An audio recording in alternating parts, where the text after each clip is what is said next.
ونصلي ونسلم على رسوله الكريم أما بعد فأعوذ بالله من الشيطان الرجيم بسم الله الرحمن الرحيم يا أيها الذين آمنوا كتب عليكم الصيام كما كتب على الذين من قبلكم لعلكم تتقون صدق الله مولانا العظيم مولاي صل وسلم دائما أبدا على حبيبك خير الخلق كلهم هو الحبيب الذي ترجى شفاعته لكل هول من الأحوال مقتحم کامل سبت کریم حاصل محفل اللہ تبارک و تعالیٰ کا فضل و کرم اس کی توفیق و عنایت اور اس کے حبیب صلی اللہ علیہ وسلم کے نالین پاک کا تصدق کہ آج سے ہمیں یہاں پر استقبال رمضان مبارک کے حوالے سے اس محفل پاک میں شرکت کرنے کی سعادت عطا فرمائے۔ محترم حاجی سعید صاحب نے رابطہ کیا، اب میں سے بہت سے احباب جن کو میں نے بائی فیس تو پہچانا مگر ان کے جو نام ہیں وہ ذہن میں مستحضر نہیں ہے، سوائے جانے کے یعنی گول بیٹھے ہیں یا کچھ اور، باقی تو جوان طبقہ ہے سارا ماشاء اللہ، جو دائیں بائیں بیٹھے ہیں ان سے بھی کچھ تعارف نہیں ہے۔ اللہ تعالیٰ سب کو سلامت رکھے۔ یہ علامہ خضر صاحب ہیں جی، ہمارے نوری مسجد کے ماشاءاللہ امام اور خطیب ہیں جی۔ ادھر یہ حافظ نثار صاحب ہیں جی، نائب امام ہیں۔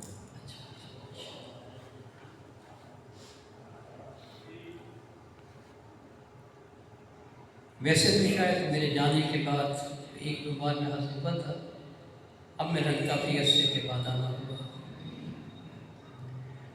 2004 اور 2005 میں یہاں سے گیا، 20 سال ہونے کو ہے، مارچ 2005۔ ہاں اس موقع پہ میں آئے تھے۔ تو یہ 20 سال کا وقت ہے یہاں سے جانے کا۔ آپ احباب کی محبتیں، آپ احباب کا خلوص کہ اتنا طویل عرصہ گزر جانے کے باوجود وہ تعلق، وہ محبت باقی ہے۔ اللہ تبارک و تعالیٰ اسے دنیا میں اور آخرت میں قائم رکھے۔ شاید بھائی غلام مرتضیٰ بیٹھے ہیں، پہچانا، اللہ تعالیٰ سب کو سلامت رکھے۔ 7:15 ہیں، آپ کی اذان کتنے بجے ہے؟ 7:30۔ ٹھیک ہے، چلیے۔ اللہم صلی علی سیدنا محمد وعلی آل سیدنا مولانا محمد وعلی وسلم۔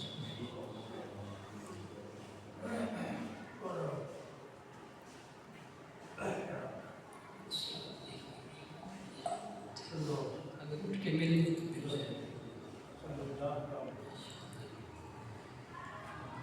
تحصیل صاحب تو ویسے کہ ویسے جوان ہیں۔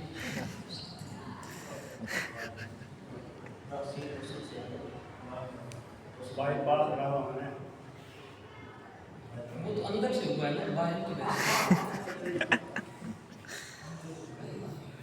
اللہم صلی علی سیدنا محمد وعلى سيدنا ومولانا محمد وبارك وسلم۔ عنوان گفتگو کے طور پر میں نے سورہ بقرہ کی آیت نمبر 183 کو تلاوت کی ہے۔ اللہ تبارک و تعالیٰ نے اس آیت مبارکہ میں دو چیزوں کا ذکر کیا، ایک روزے کی فرضیت اور دوسرا روزے کا مقصد۔ ارشاد فرمایا یا ایھا الذین آمنوا کتب علیکم الصیام، اے ایمان والو آپ پہ روزہ فرض کیا گیا، کما کتب علی الذین من قبلکم، جیسا کہ آپ سے پہلے لوگوں پہ فرض کیا گیا۔ اب جو بنیادی نقطہ ہو گیا وہ تو روزے کی فرضیت کا ہو گیا، ہم پہ بھی فرض ہے، پہلوں پہ بھی فرض ہے۔ اب اس کا ایک بنیادی مقصد تو یہ ہے کہ شریعت نے جو ہمیں احکام عطا کیے یہ صرف حضور سید عالم صلی اللہ علیہ وسلم کی آمد سے ہی نہیں ہوئے، اس سے پہلے 1,24,000 انبیاء جو بھی تشریف لاتے رہے، ہر کسی کو شریعت کے احکام عطا ہوئے، چاہے وہ نماز ہے، چاہے وہ روزہ ہے، چاہے وہ حج ہے یا زکوٰۃ ہے، کیفیت وہ جدا جدا ہے۔ اب دیکھیں نا، جیسے قرآن مجید نے سیدنا ابراہیم علیہ السلام کے بارے میں ذکر کیا، اور یہ کہ جب وہ خانہ کعبہ کی تعمیر کر رہے تھے، ابراہیم علیہ السلام، حضرت اسماعیل علیہ السلام، وہاں پہ رب کائنات فرمایا وَعَهِدْنَا إِلَىٰ إِبْرَاهِيمَ وَإِسْمَاعِيلَ أَن طَهِّرَ بَيْتِيَ لِلطَّائِفِينَ وَالْعَاكِفِينَ وَالرُّكَّعِ السُّجُودِ، اور ہم نے ابراہیم اور اسماعیل علیہ السلام سے یہ وعدہ دیا کہ میرے اس گھر کو پاک رکھنا طواف کرنے والوں کے لیے، اعتکاف بیٹھنے والوں کے لیے، اور رکوع اور سجدہ کرنے والوں کے لیے۔ اس کا مطلب یہ ہے کہ کعبہ کو ابراہیم علیہ السلام ابھی تعمیر کر رہے ہیں، لیکن طواف کرنا، اعتکاف بیٹھنا، رکوع اور سجدہ کرنا وہ پہلے سے ہی تھا۔ اب روزہ بھی تھا، نماز بھی تھی، باقی سارے بھی احکام تھے، کیفیتیں مختلف تھیں۔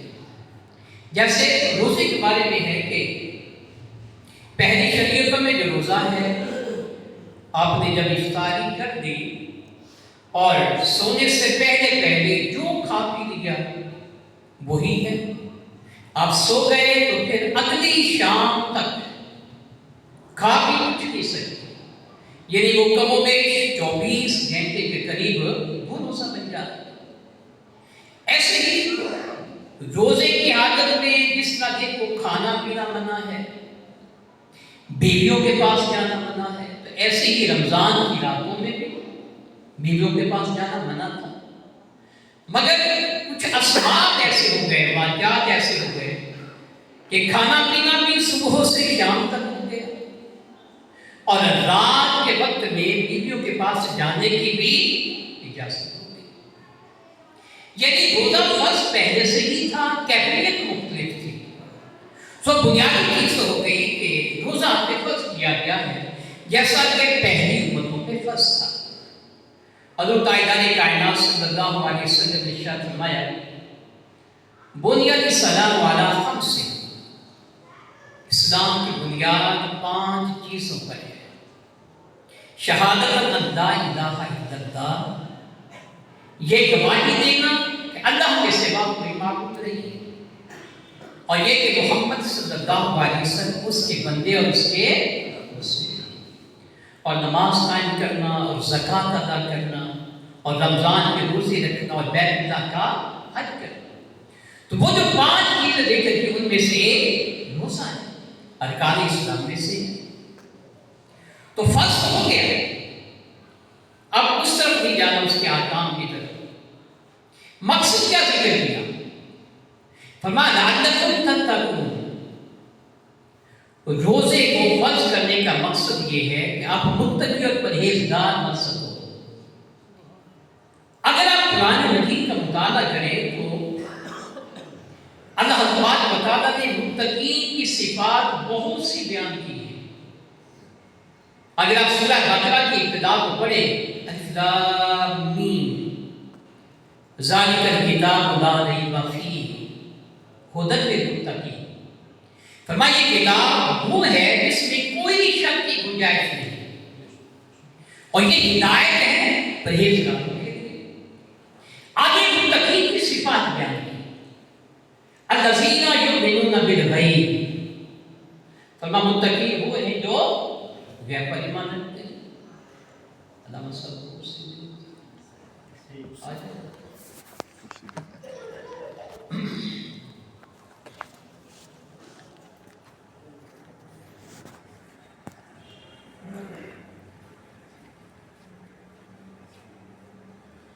اب کیا کر رہا ہے؟ الذین یؤمنون بالغیب. متقی کون ہے جو غیب پر ایمان رکھتے ہیں، وَيُقِيمُونَ الصَّلَاةَ نماز کو قائم رکھتے ہیں، وَمِمَّا رَزَقْنَاهُمْ يُنْفِقُونَ جو ہم نے عطا کیا اس میں سے خرچ کرتے ہیں، وَالَّذِينَ يُؤْمِنُونَ بِمَا أُنزِلَ إِلَيْكَ اور وہ لوگ جو اس پر ایمان رکھتے ہیں جو آپ کی طرف نازل کیا ہے، وَمَا أُنزِلَ مِن قَبْلِكَ اور اس میں ایمان رکھتے ہیں جو آپ سے پہلے نازل کیا ہے، وَبِالْآخِرَةِ هُمْ يُوقِنُونَ اور آخرت پر یقین رکھتے ہیں.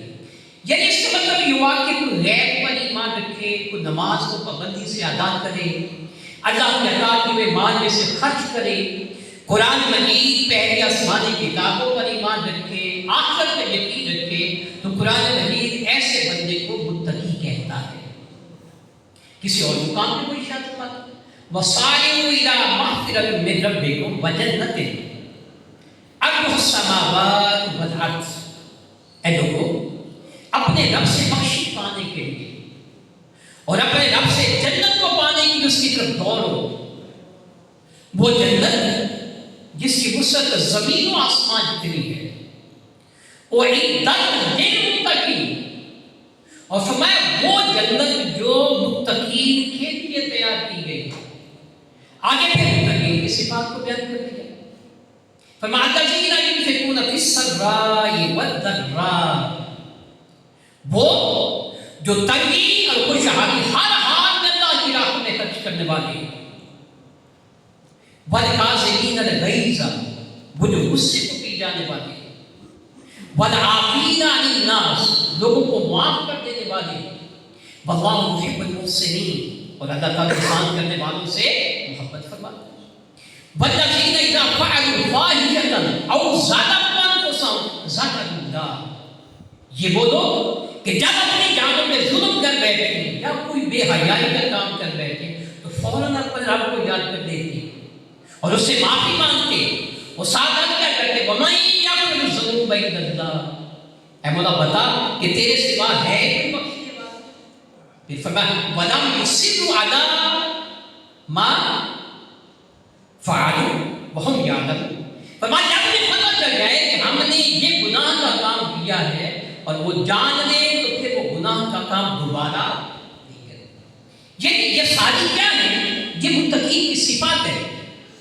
مطلب یہ ہوا کہ اگر کوئی انسانی چیزوں پر عمل کرے تو پھر وہ بندہ متقی اور پرہیزگار کہلانے کا حقدار ہے.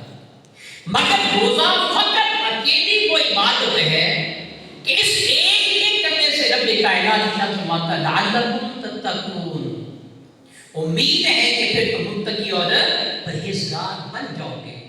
یعنی ادھر کیا ہے؟ ادھر نماز بھی ہے، ایمان بالغیب بھی ہے، انفاق فی سبیل اللہ بھی ہے، اور اللہ کی کتابوں پر ایمان بھی ہے، خرچ کرنا بھی ہے، لوگوں کو معاف کرنا بھی ہے. ساری چیزیں ذکر کر کے تب جان کے وہ بندہ متقی بنتا ہے. اور روزہ فقط ایک عمل ایسا ہے کہ اس ایک عمل سے بندے کو وہ تقوی کا مقام نصیب ہو جاتا ہے. اس کی وجہ کیا ہے؟ بنیادی وجہ تو یہ ہے کہ اب نماز پڑھتے ہیں نا تو لوگ دیکھتے ہیں، لوگوں کے سامنے ہیں. اب زکات دیتے ہیں وہ لوگوں کے سامنے ہیں. اب حج کرتے ہیں وہ لوگوں کے سامنے ہیں. اسی وجہ سے ان ساری چیزوں میں ریاکاری آتی ہے، دکھلاوا آتا ہے. کہ نماز پڑھی ہے آپ لوگوں کے لیے پڑھی ہے، زکات دی ہے لوگوں کے لیے زکات دی ہے دکھانے کے لیے، حج کیا ہے اس لیے کیا کہ لوگ آپ کو حج ساتھ ہیں، جیسے کہ حدیث سے بات کا مفہوم ہے نا، قیامت کے دن ایک شخص اللہ کی بارگاہ میں حاضر ہوگا اور اس کے نامہ اعمال میں اس کے خیال کے مطابق ساری نیکیاں ہوگی، مگر وہ ساری نیکیاں اس کی رد کر دی جائیں گی، اس لیے کہ حکم ہوگا کہ آپ نے نماز پڑھی اس لیے کہ لوگ تجھے نمازی کہیں، حج کیا کہ لوگ تجھے حاجی کہیں، زکات کی پیسہ خرچ کر رہے ہیں لوگ تمہیں سخی کہیں، تمہاری صحابت کا ذکر ہو، باقی ساری باتیں تو ہر چیز رد ہو جائے گی، مگر روزہ تو عمل ہے جو رد نہیں ہوگا۔ جیسے ایک اور آگے سے بات کریں قیامت کے دن حساب کتاب ہوگا، اب ایک بندے کا حساب کتاب ہو رہا ہے، غصہ آ جائے مولا اس نے میرے ساتھ دنیا میں یہ کیا تھا، یہ زیادتی کی تھی، کوئی آ جائے گا اسے غصے کا کیا تھا، کوئی آ جائے گا میرے ساتھ یہ ہوا تھا۔ اب جو لوگ آتے جائیں گے وہ ساری نیکیاں دیتے جائیں گے، کوئی نماز دے جائے گا، کوئی حج دے جائے گا، کوئی زکات دے جائے گا، کوئی صدقات و خیرات دے جائے گا، سارے دے جائیں گے، اس کے نامہ اعمال میں ایک نیکی بچے گی اور وہ روزہ ہوگا۔ پھر کوئی اور آ جائے مولا اس کا میرے ساتھ یہ معاملہ تھا، اس سے میرے ساتھ یہ زیادتی کی، میرے ساتھ یہ معاملہ کیا، اب رب کائنات کیا فرمائے گا یہ بندے کیا کرے، اس کے بعد پر کچھ نہیں بچا، نماز بھی باقی دے گئے، زکات بھی باقی دے گئے، حج صدقہ ساری دے گئے، کچھ بھی نہیں بچے، بچا اس کے بعد آپ کو کیا کرے، واس کرے گا مولا کائنات ابھی اس کے نام اعمال میں روزہ باقی ہے، اور میں یہ چاہتا ہوں کہ روزہ کو کیا کر دیا جائے، رب کائنات ارشاد فرمائے گا دیکھ الصوم لی وانا اجزی بہ، اسے روزہ میرے لیے رکھا ہو میں ہی اس کی جزا کرتا ہوں، یعنی ہر عمل دوسرے کو دیا جا سکتا ہے مگر روزہ وہ کسی دوسرے کو نہیں دیا جا سکتا۔ تو چونکہ روزے میں ریاکاری نہیں آتی، روزے میں دکھلاوا نہیں آتا، اس وجہ سے اس لیے کہا کہ امید ہے کہ روزہ رکھو گے تو تم متقی اور پرہیزگار بن جاؤ۔ پھر دوسری چیز جیسے نماز ہے، عام حالت میں ہمارے لیے کھانا پینا جائز ہے، بات چیت کرنا جائز ہے، لوگوں کے ساتھ گفتگو کرنا سب جائز ہے، لیکن جب ہم نماز شروع کر دیتے تو پھر کیا ہوتا ہے، سارا کچھ ختم ہو گیا، اب بات نہیں کر سکتے، بات کریں گے آپ کی نماز ٹوٹ جائے گی، سلام کا جواب نہیں دے سکتے نماز ٹوٹ جائے گی، آپ کو چیز کھائیں گے تو نماز ایسے ہی ہے، آپ وہ ساری چیزیں حرام ہو گئی۔ تو نماز نے کیا کیا، آپ کے لیے حلال چیزوں کو بھی حرام کر دیا، اسی وجہ سے وہ تکبیر جو ساری چیزوں کو حرام کرتی ہے اسے ہم تکبیر تحریمہ کہتے ہیں، جسے ہر چیز کو حرام کر دیا۔ روزہ بھی ایسا ہی ہے، مگر نماز میں فرق کیا ہے، بھئی روزہ آپ نے رکھا ہوا ہے، کسی کو معلوم نہیں، آپ گھر میں ہیں، آپ کو بھوک لگی، آپ کو پیاس لگی ہے، آپ کے پاس گھر میں سارا کچھ موجود ہے، کھانے پینے کو موجود، کوئی دوسرا شخص بھی نہیں ہے، مگر آپ نہیں کھاتے، کچھ پیتے نہیں ہیں، آپ بھوک اور پیاس کو برداشت کرتے اس لیے کہ کوئی اور دیکھنے والا ہے یا نہیں ہے، اللہ کو دیکھنے والا ہے، وہ مولا کائنات کو دیکھنے والا ہے، تو آپ نے محض اس کے خوف کی وجہ سے کھانے پینے کو ترک کیا، اس سے کیا کیا، اسی لیے آپ کو تقویٰ کر دیا، کیونکہ دیکھیں نا جب آپ تقویٰ کی تعریف کرتے ہیں تو وہ کیا چیز ہے، حضرت کعب الاحبار رضی اللہ تعالی عنہ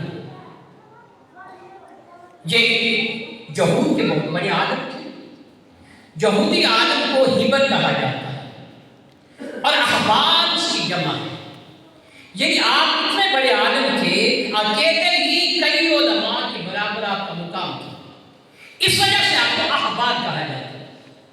حضرت عمر فاروق رضی اللہ تعالیٰ کے دور خلافت میں آپ مسلمان ہوئے، حضرت عمر فاروق رضی اللہ عنہ فرمایا کہ جب آپ نے حضور علیہ السلام کا زمانہ پایا ان کے زمانے میں ایمان کیوں نہیں لائے، انہوں نے عرض کیا کہ میں نے تورات میں بہت سی نشانیاں پڑھی تھیں آخری پیغمبر اور آخری دین کے بارے میں، تو وہ آپ کے دور خلافت میں آ کر ساری پوری ہوئی.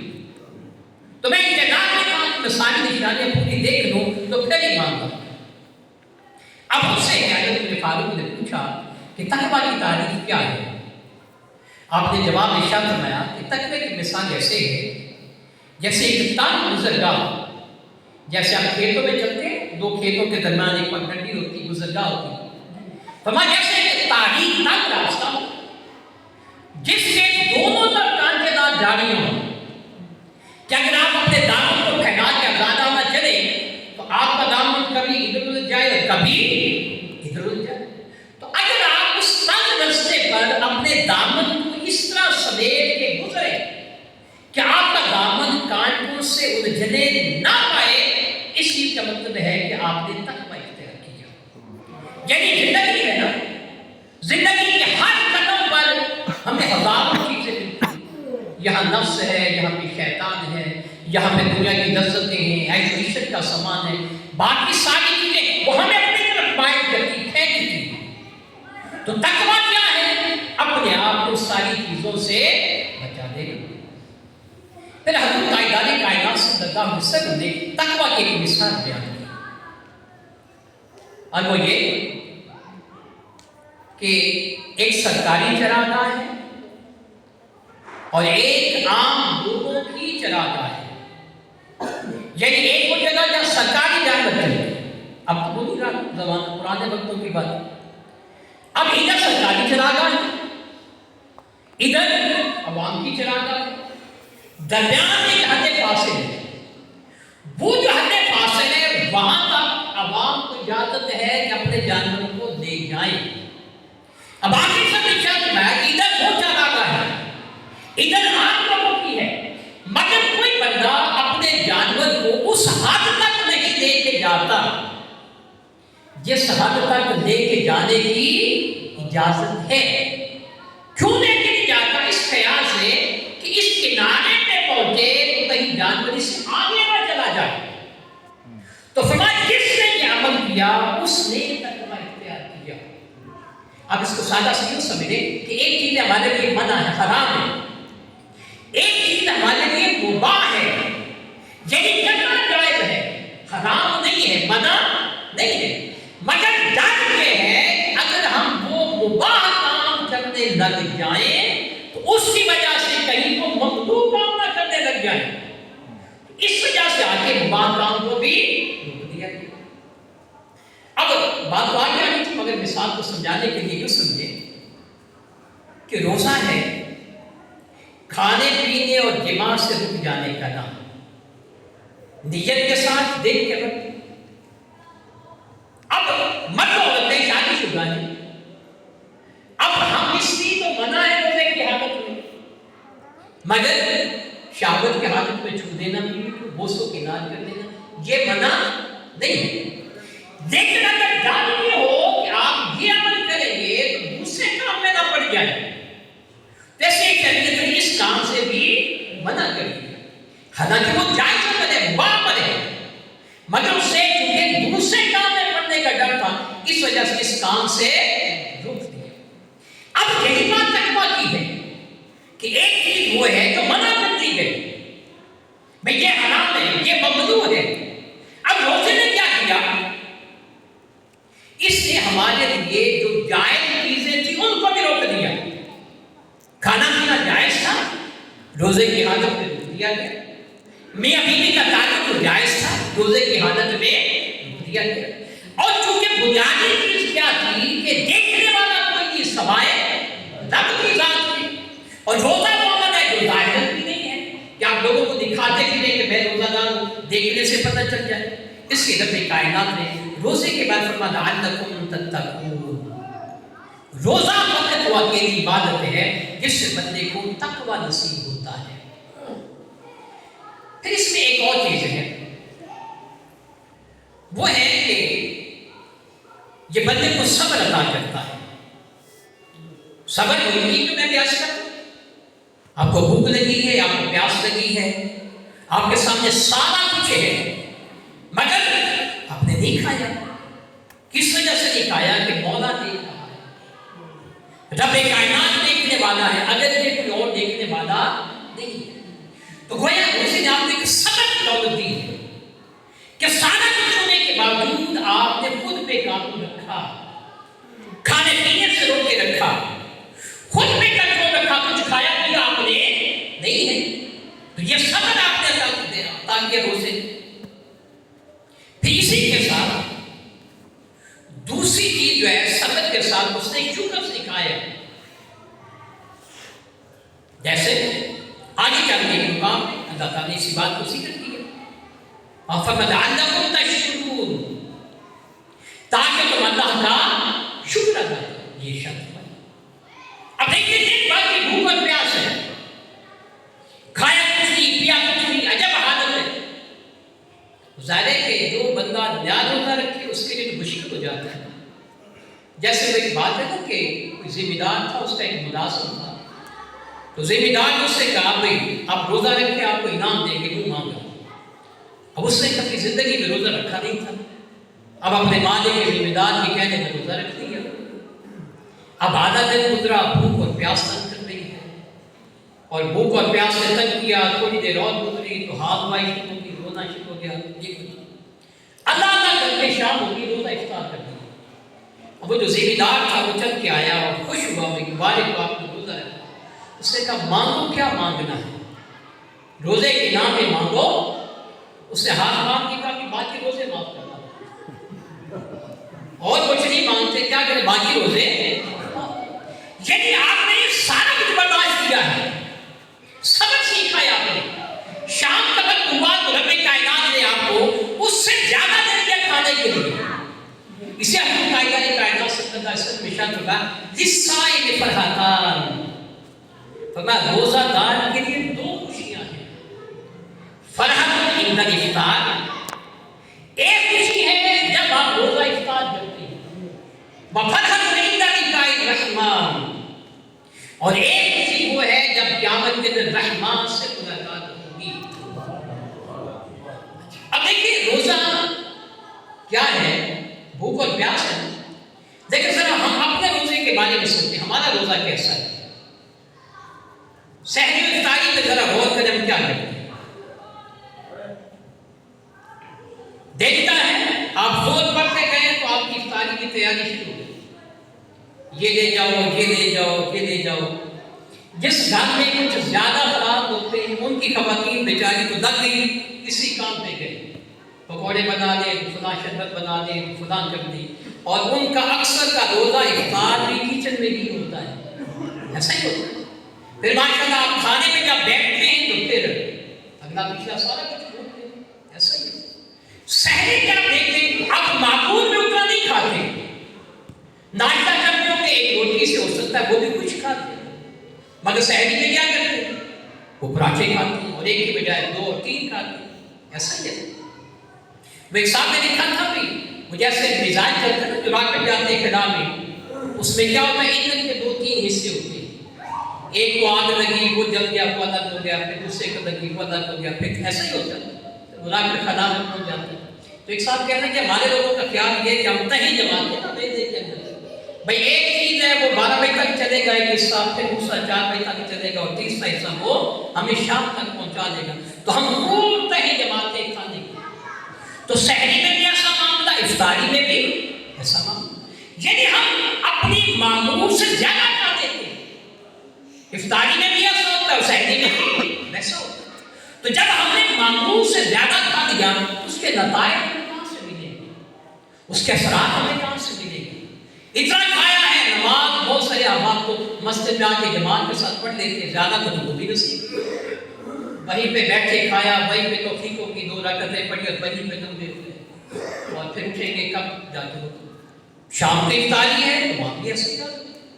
ہمارے ایک بزرگ تھے، وہ ایک واقعہ کو سنایا، وہ کشمیر کے تھے، تو رمضان شریف میں ایک لمبا سفر کر کے جانا تھا، وہ کہتے ہیں میں لمبا سفر کر کے گیا، افطاری میں جب میں جہاں پہنچا تو مغرب کا وقت قریب تھا، پیاس بہت لگی تھی، گرمیوں کا دن تھے، مئی جون کا مہینہ تھا، کہتے آپ وہاں جب میں گیا اپنی سب سے ملنے کے لیے تو مسجد سے باہر ایک دکان تھی، جب میں گیا دیکھا ایک گھڑا پانی کا پڑا ہوا ہے اور ساتھ کچھ اور ہے.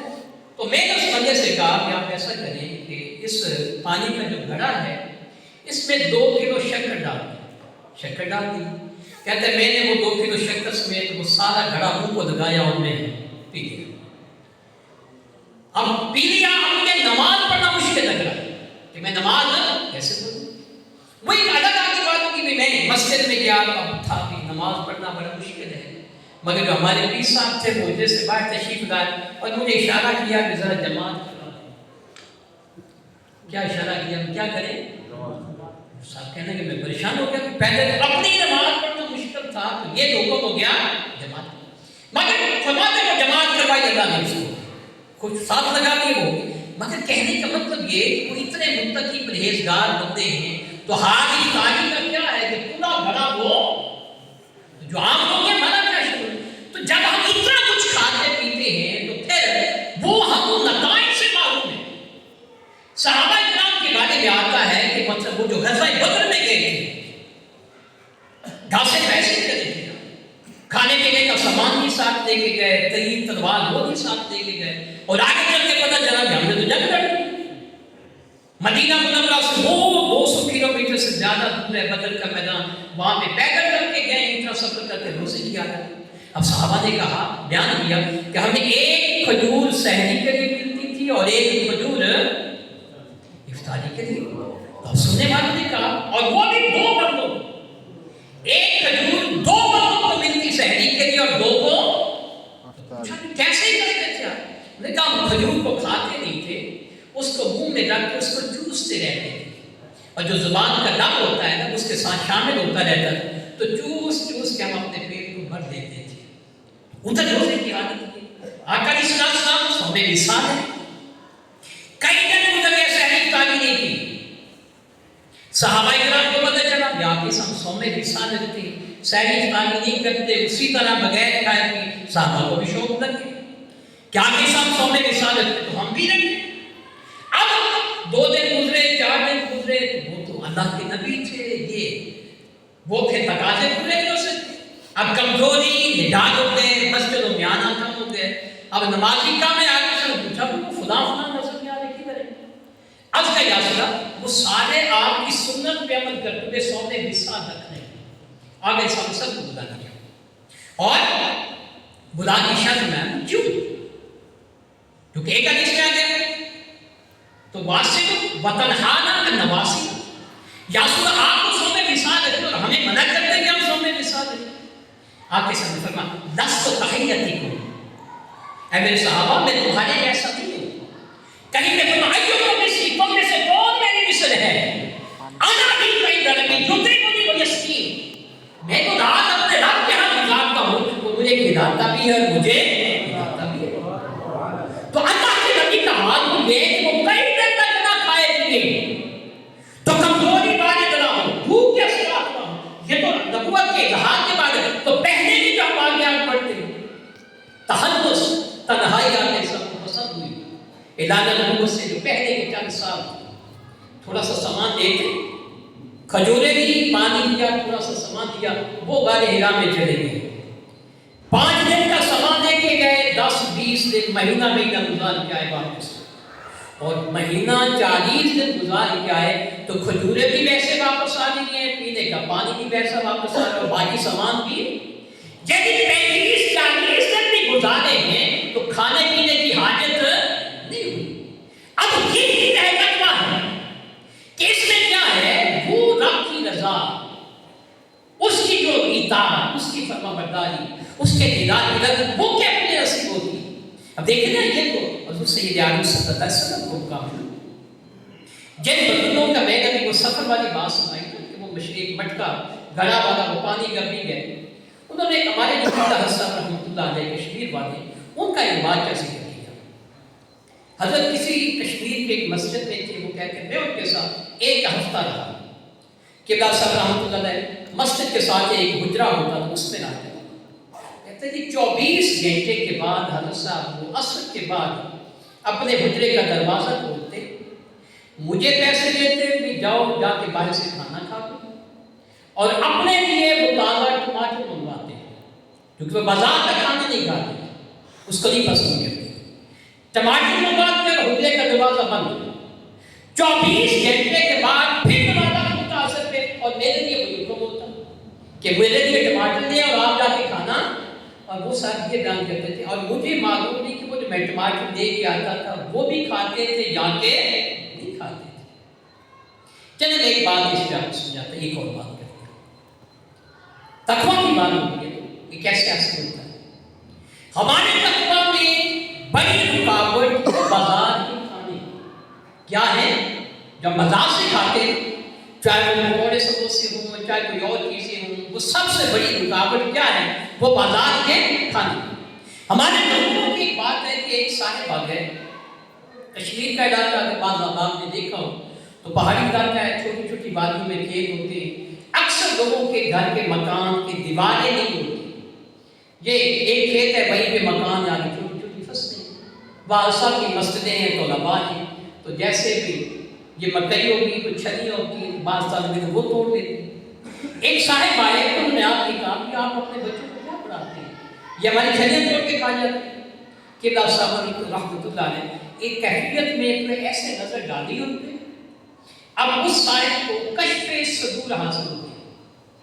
کشف صدور کا مطلب یہ ہے کہ جو کسی کے دل میں ہے وہ سب اس کے آگے ہو گیا۔ اب وہ اس جگہ بیٹھا ہے تو قصہ بیان کر رہا ہے، اس کے گھر میں یہ ہو رہا ہے اور اس کے گھر میں یہ ہو رہا ہے، وہ یہ کر رہا ہے، وہ یہ لوگ پریشان ہوتے ہیں ہمارے گھر کی باتیں، تو یہ کیا ہے؟ یہ سارے لوگوں کے سامنے بیان کر رہے ہیں۔ وہ سارے کٹے ہوتے قبلہ حسن رحمۃ اللہ علیہ کی بارگاہ پہ آئے اور عرض کیا حضرت آپ نے اس بندے کو کیا کیا؟ وہ تو ہمارا راز رہا ہی کوئی نہیں، سارے لوگوں کے سامنے بیان کرتے ہیں۔ حضرت رحمۃ اللہ فرمایا کس کو جا کے بازار کا کھانا کھلایا؟ کیا کہتے ہیں بازار کا؟ وہ کھانا کھلایا، وہ سارا کچھ نہیں۔ یہی بات حضرت باقی بدا رحمۃ اللہ علیہ کے والد سے، حضرت مجدد ثانی رضی اللہ عنہ کے دو صاحبزادے حضرت خواجہ محمد صادق اور حضرت خواجہ محمد سعید رحمۃ اللہ علیہ، عمریں ہیں 8-9 سال کے قریب۔ حضرت باقی بدا کی جب صحبت ملی حضرت مجدد ثانی رضی اللہ عنہ کو، تو آپ نے اپنے صاحبزادے بھی ان کی مجلس میں چھوڑے۔ حضرت باقی بدا رحمۃ اللہ علیہ شاہ فرمانے لگے کہ بچے چھوٹے ہیں، برتن چھوٹا ہے، مگر برتن کے اندر جو ولایت کا فیض ہے وہ زیادہ ہے، اپنی عمر سے زیادہ ہے ولایت کا مقام۔ اپنے مرید سے فرمانے لگے کہ جائے تو بازار کا کھانا کھلانا ہے، وہ بازار کا کھانا کھلائے وہ معاملہ معمول پہ آتے ہیں۔ تو یہی بات کہنے کا مطلب یہ کہ ہم روزہ رکھتے ہیں تقویٰ کے حصول کے لیے، ہمیں پرہیزگاری بھی دے، مگر افطاری میں سب سے بڑا ہم کام کیا کرتے ہیں؟ بازار سے پکوڑے خریدنا، بازار سے سموسے خریدنا، بازار سے فلاں چیز لے کے آئے۔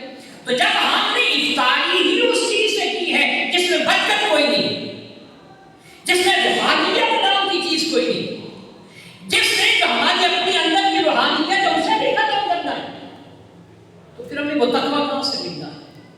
اس لیے ہمیشہ زندگی میں کوشش کریں کہ سحر افطاری کی بات ہو یا معمول کے زندگی کے کھانے کی بات ہو، کوشش کریں کہ گھر کا کھانا کھائیں، اسی میں سب سے بڑی برکت ہے۔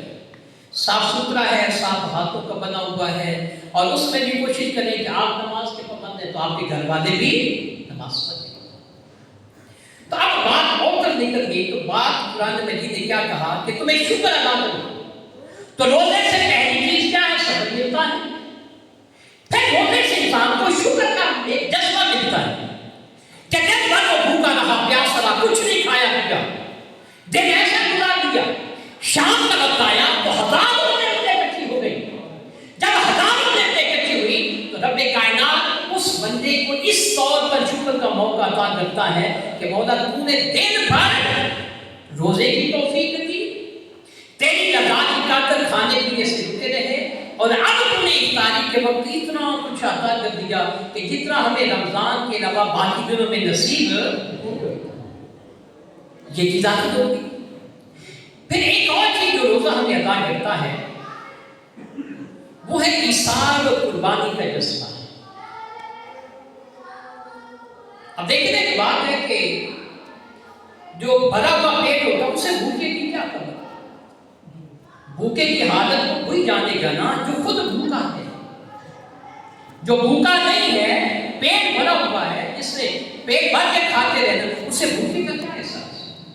اب ایک بندہ سارا سال کو نیک کھاتا ہے، اسے غریبوں کا کوئی کا احساس نہیں، محتاجوں کا کوئی احساس نہیں، جن کو کھانے پینے کو کچھ نہیں ملتا ان کا کوئی احساس نہیں. لیکن جب وہ روزہ رکھتا ہے اور بھوک اور پیاس کی شدت ہوتی ہے، تب جا کر اسے ایک طرح کا احساس ہوتا ہے کہ وہ لوگ جو مخلوق الحال ہیں، وہ لوگ جن کے پاس وسائل نہیں ہیں، وہ لوگ جن کو اچھا کھانے کو نہیں ملتا، تو اگر میری ایک دن کی عادت ہے جس کی کثرت میں نے سہری تاریخ میں پوری کر دی، تو پھر بھی جن کا یہ حال ہے تو ایک ایسا جذبہ عطا کرتا ہے رب کائنات کہ پھر غریبوں محتاجوں کی مدد کرنے کو دیکھ کرتا ہے. یہ جذبہ عطا کرتا ہے روزہ، جذبہ انسان کو راضی عطا کرتا ہے کہ روزہ ہمیں یہ سکھاتا ہے کہ پھر ان لوگوں کا بھی خیال رکھا جائے جن کے پاس کھانے پینے کو کچھ بھی نہیں ہوتا. اب یہ چیز پھر بات اس بیٹے کی طرف آتے ہیں. اگر ہم رمضان کے فضائل کی بات کریں تو آپ نے بہت کچھ پڑھ رکھا ہے، سنتے ہیں، بیان کرتے ہیں. آگے سمجھ شاہ فرمایا من صام رمضان ایمانا و احتسابا، جس کسی نے ایمان کی حالت میں اور ثواب کی امید پر رمضان کے روزے رکھے، غفر لہ ما تقدم من ذنبہ، اس کے پچھلے سارے گناہ بخش دیے. پھر فرمایا من قام رمضان ایمانا و احتسابا، جس کسی نے ایمان کی حالت میں اور ثواب کی امید پر راتوں کو قیام کیا، یعنی نماز تراویح پڑھی اور نوافل وغیرہ پڑھی، غفر لہ ما تقدم من ذنبہ، اس کے پیچھے سارے گناہ بخش دیے گئے. یعنی روزہ رکھا تو پھر بھی فرمایا پچھلے گناہ بخش دیے گئے، راتوں کو قیام کیا تو پھر بھی فرمایا اس کے پچھلے گناہ بخش دیے گئے. پھر فرمایا من قام لیلۃ القدر ایمانا و احتسابا، جس کسی نے ایمان کی حالت میں اور ثواب کی امید پر شب قدر کو قیام کیا، غفر لہ ما تقدم من ذنبہ، اس کے پیچھے سارے گناہ بخش دیے گئے. یعنی روزہ رکھا تو بخشش، رات کو قیام کیا تو بخشش، شب قدر کو قیام کیا جاگے تو بخشش عطا ہوگی. پھر ایک حدیث میں نے کیوں پیش کر دی کہ ہر چیز کا بدلہ ہو سکتا ہے مگر روزے کا بدلہ صرف اور صرف رب کائنات کی ذات ہے. پھر آگے سامنے فرمایا کہ جو روزہ دار کے منہ کی بو ہے، خالی پیٹ رہتے ہیں پانی لگ جاتی ہے. اسی وجہ سے دیکھیں نا، ویسے ہر نماز کے لیے، ہر وضو کے لیے مسواک کرنا سنت ہے. آپ وضو کرتے اس سے پہلے مسواک کے لیے کیا ہے؟ سنت.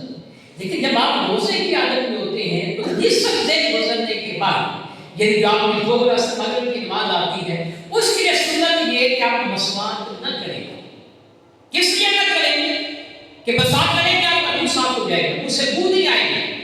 آگے سے نے کیا فرمایا کہ روزہ دار کے جو منہ کی بو ہے وہ رب کائنات کو کستوری اور عنبر سے زیادہ پسند ہے. روزے دار کی چیز ہے. پھر باب الریان، جنت کا وہ دروازہ ہے، وہ صرف روزے داروں کے لیے. تو ایک تو یہ چیز آتی کہ بخشش ہے ہمارے لیے، مغفرت ہے. دوسری چیز شب برات گزری ہے، اس سے پہلے شب برات تقدیر کے فیصلوں کی رات ہوتی ہے. قرآن مجید میں ارشاد ہے انا انزلناہ فی لیلۃ مبارکہ، بے شک ہم نے اس قرآن مجید کو برکت والی رات میں اتارا ہے. اور آگے اس کے بارے میں کیا فرمایا؟ فیہا یفرق کل امر حکیم، ایسی رات ہے جس میں حکیم حکمت والے کے سارے کاموں کو تقسیم کیا جاتا ہے. یعنی ایک تقدیر وہ جو رب کائنات نے ازل سے اپنے ایندھن سے لوح محفوظ میں لکھ دیا، کس کی عمر کتنی ہے، کیا کھائے طرف سے، اور ایک وہ تقدیر ہے جو 1 سال کے لیے، اور وہ رب کائنات کس بات پہ فیصلہ کرتا ہے؟ شب برات میں کرتا ہے. اور یہ بھی کتنا کرم ہے اس کا کہ شب برات میں وہ فیصلہ اپنی مرضی سے نہیں کرتا. اجازت ہے وہ ہر کسی کے لیے نہیں ہے. وہ فیصلہ اپنی مرضی سے نہیں کرتا، وہ فیصلہ بندوں کے حسب حال کرتا ہے. کون کس حال میں ہے؟ جیسے آپ کے سامنے غلامی ہے نا، وہ آ جاتا ہے آسمان دنیا پر اور لوگوں کو آواز دیتا ہے کوئی سے بخشش مانگنے والا اس سے بخشش عطا کرو، ہے کوئی سے رزق عطا کرنے والا اس سے رزق عطا کرو، ہے کوئی سے مصیبتوں سے چھٹکارا مانگنے والا کہ میں اسے عافیت عطا کروں. ادا قضا و قضا ایک ہی حاجت کا نام دیتا ہے. تو وہ سوال کہاں ہوتا ہے؟ وہ فیصلے کرتا ہے، بندے کے حسب حال کرتا ہے. کون سا بندہ کس حال میں ہے، کون سا بندہ کیا کر رہا ہے، فیصلہ کرتا ہے. اب بات یہ ہے کہ اگر وہ بندے کو شب برات مل گئی اور بندے نے اس رات کو جاگ بھی لیا، اس رات کو توبہ بھی کر دی، اس رات کو رب سے مان بھی لیا، تو رب نے وہ عطا کر دیا. کائنات نے جو فیصلہ کیا ہے وہ بندے کے حسب حال کیا. تو جس نے اس رات کو جاگ لیا، رب سے توبہ کر لی، بخشش مانگ لی، اسے سارا کچھ عطا ہو گیا. مگر جب بھی کائنات کا یہ اتنا گرم ہے کہ اس نے سارا فیصلہ کرنے کے باوجود اس فیصلے کو حد بھی نہیں کیا، بلکہ رب کائنات سے بندے کو شب قدر تک پھر مہلت دے دی. دیکھو روزہ ادا کر دیا ماہ رمضان کا، رات کا قیام ادا کر دیا، پورا مہینہ ادا کر دیا، کہ جو بندہ شب برات میں رب سے نہیں مانگ سکا، جو بندہ شب برات میں رب سے توبہ نہیں کر سکا، رب سے بخشش نہیں مانگ سکا، مغفرت نہیں مانگ سکا، اپنے لیے خیر نہیں مانگ سکا، بیمار تھا شفا نہیں مانگ سکا، مجروح قدموں سے خلاصی نہیں مانگ سکا، محتاج تھا اس کا حل نہیں مانگ سکا، تو رب کائنات اسے ماہ رمضان کی آخری رات تک مہلت عطا کر دیتا ہے کہ وہ ماہ رمضان میں پھر رب سے معافی مانگ لے، ماہ رمضان میں توبہ استغفار کر دے، ماہ رمضان میں رب کی بارگاہ میں اپنے حاجات کو پیش کر دے کہ شب برات کچھ نہیں ہو سکا تو چلے پورا ماہ رمضان اسے عطا کر دیتے. یہاں تک کہ پھر جب وہ ماہ رمضان کی آخری رات گزر جاتی ہے تو پھر وہ رشتے بند ہو جاتی ہے، اور بند کرنے کے بعد پھر وہ فرشتوں کے حوالے کر دیے جاتے ہیں، اور پھر ویسا کچھ ہوتا ہے جیسا اس میں لکھا جا چکا ہوتا ہے. تو ماہ رمضان کے ایک موقع ہمیں کیا کہا گیا؟ اگلے سال کے لیے اپنی تقدیر اپنی مرضی سے لکھوانے کا. دعا کرتے ہیں، پہلے درود پڑھنا ہوتا ہے، پھر دعا. بخاری شریف کا استعمال چاہ کے سنت فرمایا جب اذان ہو چکے تو مجھ پہ درود پڑھا کرو اور میرے لیے وسیلے کی دعا مانگا کرو. تو لہٰذا دعا سے پہلے درود پڑھا کریں اور پھر دعا مانگا کریں. اب جس پہ بات کو ختم کرتے ہیں وہ ہے گفتگو کا آخری حصہ.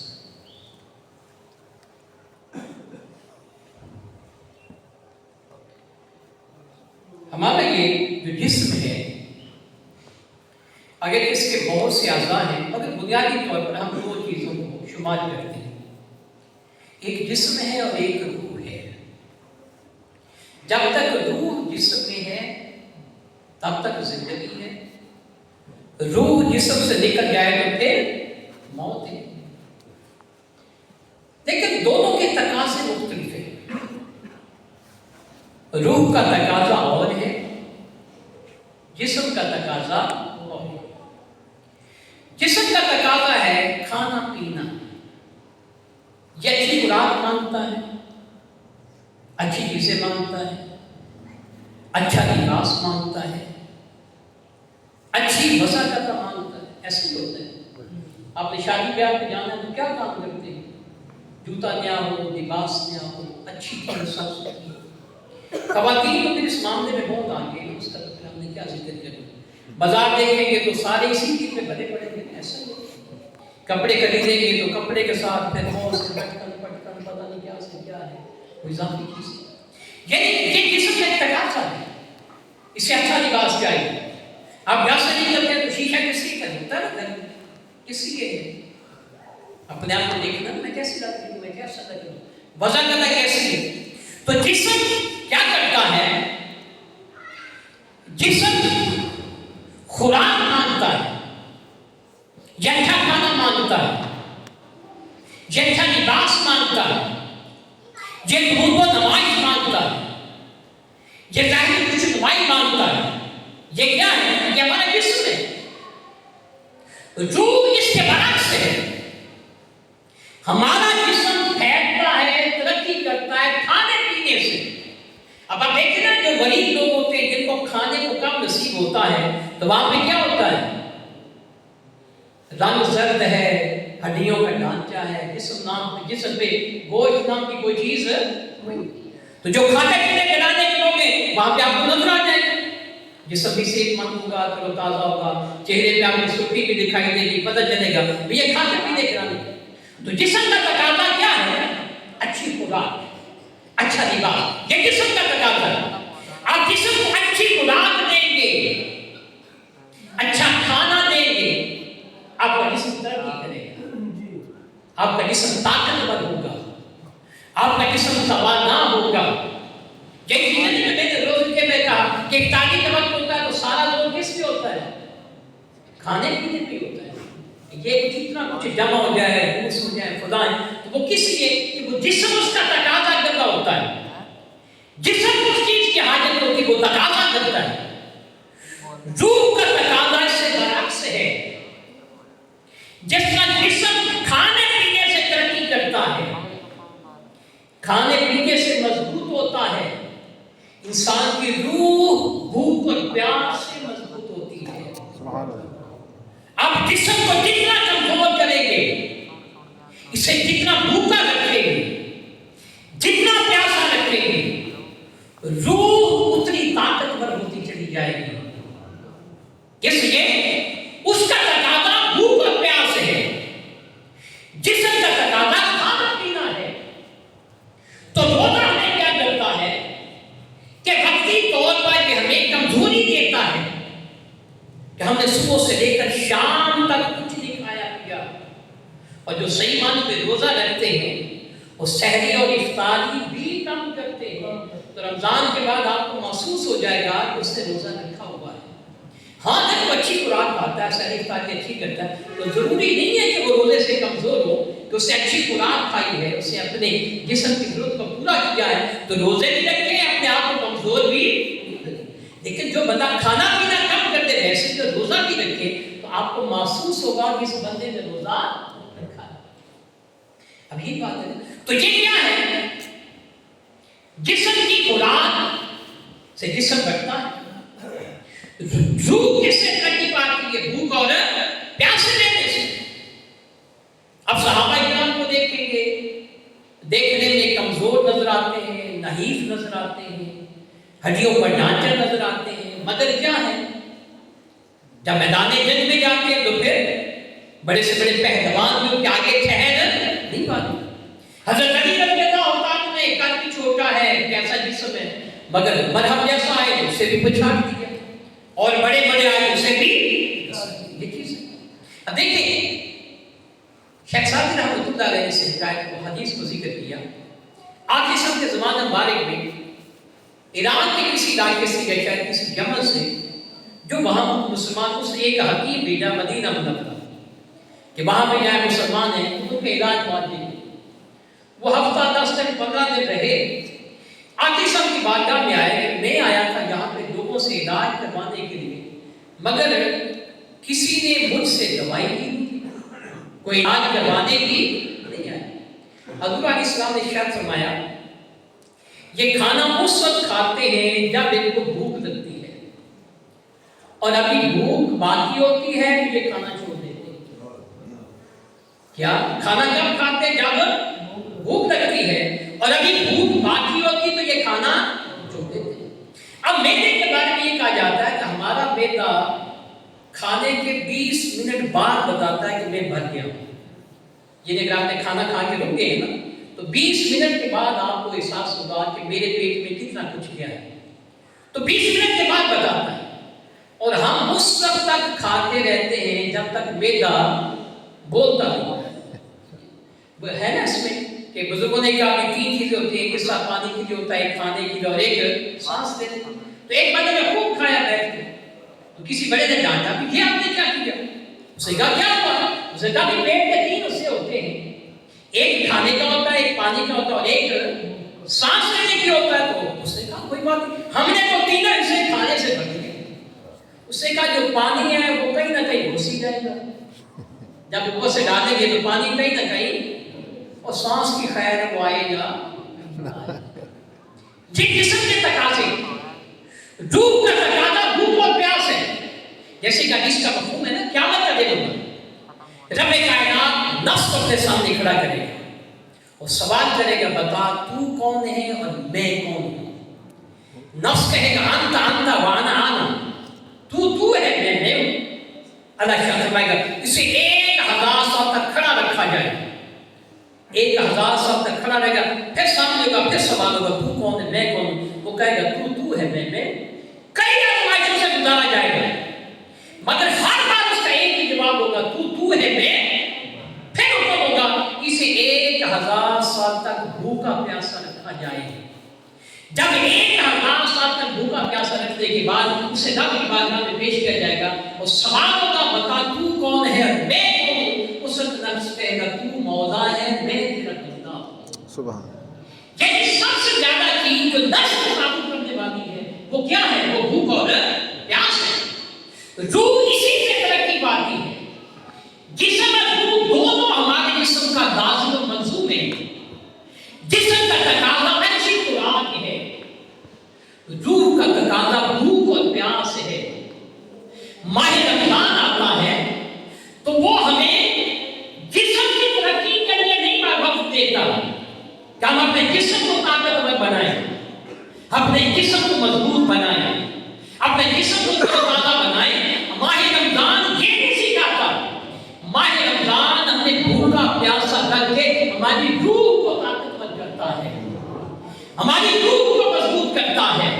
کہ سال بھر 11 مہینے آپ نے جسم کو مضبوط کیا ہے اور ماہ رمضان کا 1 مہینہ آپ نے اپنی روح کو مضبوط کرنا ہے. اس لیے کہ یہ جسم تو فانی ہے, یہ تو ختم ہو جانے والا ہے, اس سے تو جدید میں رہنا ہے, اور جس چیز کو بقا ہے وہ ہماری روح ہے. یہی روح ہمیں مولا کے ساتھ ملاتی ہے. اب دیکھیں نا 3 چیزیں ہیں جسم میں جو مادی نہیں ہے, روح, دل اور نفس. دل سے مراد یہ دل نہیں ہے جو ہمارا دھڑکتا ہے, یہ قلب نہیں ہے, اس کو ہم کہتے ہیں قلب, دل کا دل ہے. یہ 3 چیزیں مادی ہیں, مادی نہیں ہے, نفس, دل اور روح. ہمارے جسم کا حاکم ہمارا دل ہے. کون حاکم ہے؟ دل ہے. مگر یاد رکھیے دل اپنی مرضی سے کوئی کام نہیں کرتا. دل یا نفس کے تابع ہے یا روح کے تابع ہے.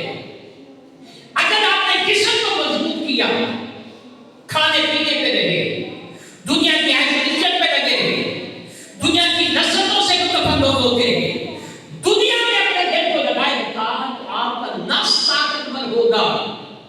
جب آپ کا نفس طاقتور ہوگا تو آپ کا دل نفس کے تابع ہو جائے گا. نفس دنیا مانگے گا, آپ اسے دنیا دیں گے. دل آرام مانگے گا, اسے آرام دیں گے. وہ اچھی خوراک مانگے گا, اسے اچھی خوراک دیں گے. وہ اچھا لباس مانگے گا, اسے اچھا لباس دیں گے. غرض یہ کہ وہ دنیا کی لذتوں کا طالب رہے گا, اور چونکہ آپ نے نفس کو طاقتور کیا ہوا ہے تو آپ نفس کی بات مانتے چلے جائیں گے. لیکن روزے نے نفس کی بجائے روح کو طاقتور کیا ہے, اور جب روح طاقتور ہوتی ہے تو پھر انسان کا دل روح کے تابع ہو جاتا ہے. اور جو انسان کی روح ہے اس کا تعلق دنیا کے ساتھ نہیں ہوتا بلکہ مولا کے ساتھ ہوتا ہے.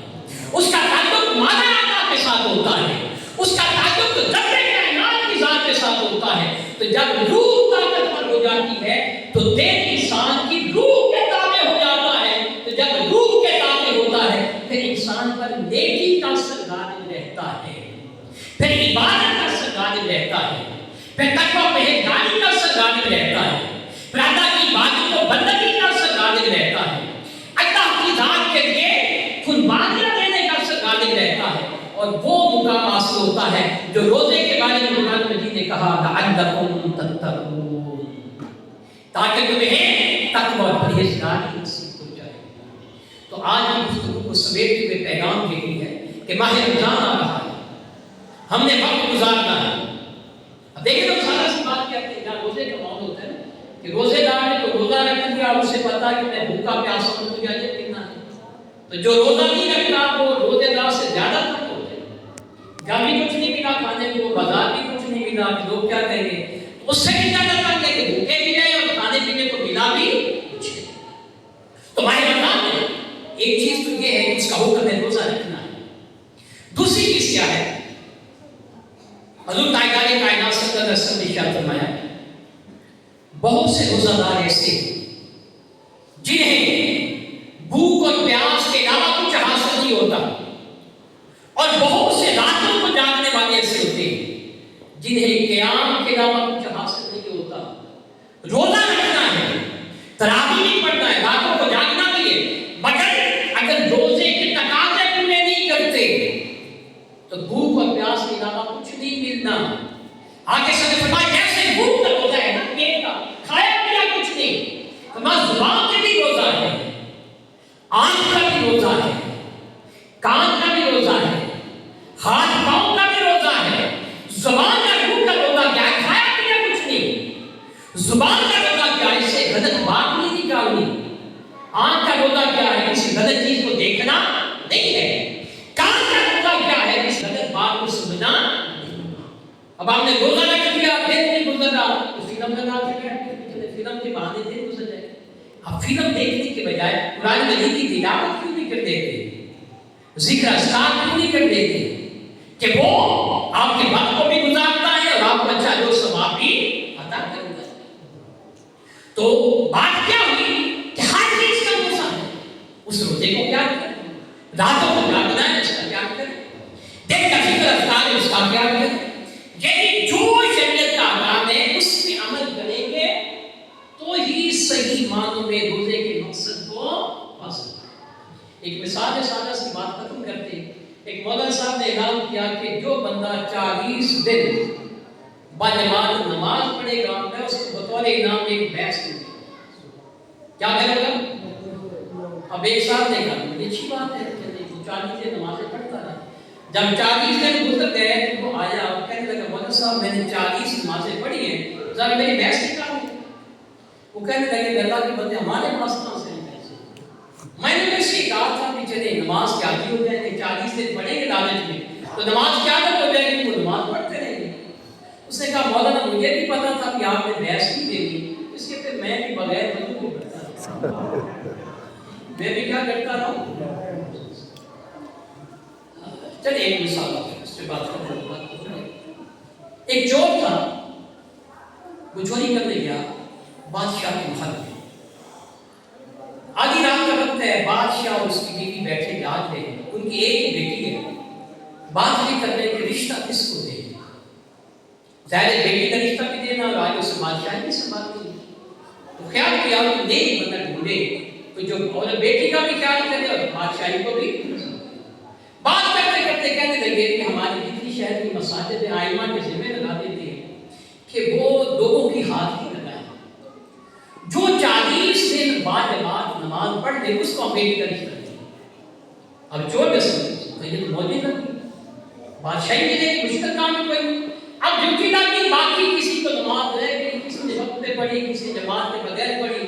اب یہ صاحب 40 دن پابندی کے ساتھ پڑھ رہے ہیں، نماز پڑھی، امام صاحب السلام علیکم کی کیا جانا چاہیے باقاعدہ حاضری لگائی۔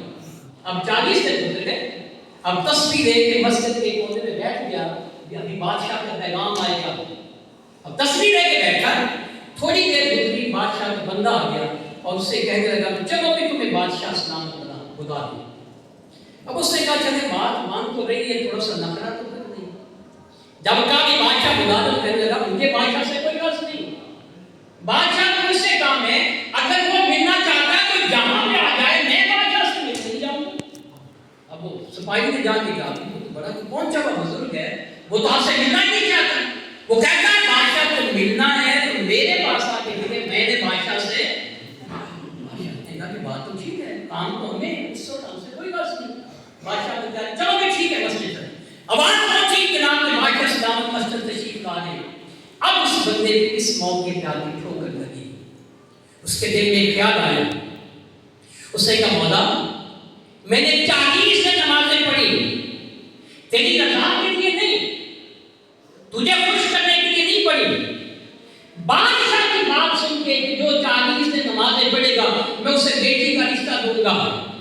اگر میں نے یہ 40 نمازیں بادشاہ کی بیٹی کے رشتے کے لیے پڑھی ہیں اور حال یہ کہ بادشاہ خود ملنے میرے پاس آ رہا ہے، اے مولا اگر یہی نمازیں میں تیری رضا کے لیے پڑھتا تو نہ جانے پھر کیا ہوتا، پھر مجھے کیا کچھ ملتا اگر میں تیری رضا کے لیے سارا کچھ کرتا. بھائی یہ خیال آیا جب یہ کائنات کی فضا سے بات کی کہ ہم نے نماز بھی پڑھنی ہے، روزے بھی سارا کچھ کرنا ہے. اگر یہ سارے کام اس کی رضا کے لیے کر دیں تو پھر ساری ہی بات بن جائے گی. اور اگر دکھلاوے کے لیے کرتے رہیں گے، ایک رسم پوری کریں گے تو پھر روزے بھی گزر جاتی، بھوک پیاس بھی نہیں ملتی ہے، اور جو رب کی رضا اور آخرت ہے ہم اس سے محروم رہ جائیں. اللہ تبارک و تعالیٰ سب کو نیتوں میں اخلاص عطا فرمائے. رب کائنات صحیح معنوں میں ماہ رمضان کے روزے رکھنے کی توفیق عطا فرمائے اور اس کے تقاضوں کو پورا کرنے کی توفیق عطا فرمائے. وما علینا